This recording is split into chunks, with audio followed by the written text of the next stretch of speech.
پیارے بچوں، اب آ رہا ہے ہمارے سبق کا اگلا حصہ، پڑھائی اور لکھائی کی مہارت۔ سوال نمبر 3، مثال کے مطابق دیے گئے الفاظ کے ہجوں کی نشاندہی کرتے ہوئے حروف الگ کیجیے۔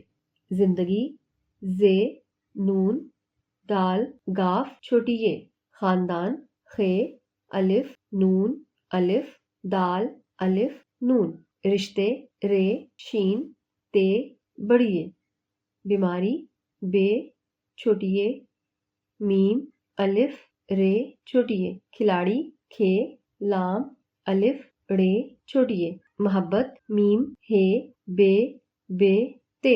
پیارے بچوں، لفظ محبت میں بے 2 بار لکھا گیا ہے کیونکہ بے پر تشدید ہے۔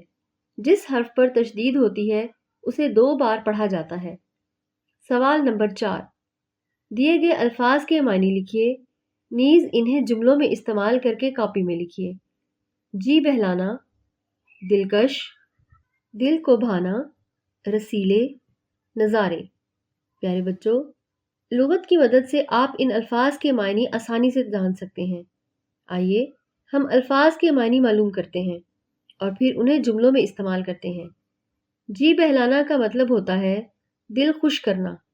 اس کا جملہ بنے گا، بچے مختلف کھیلوں سے جی بہلاتے ہیں۔ دلکش کا مطلب ہوتا ہے خوبصورت۔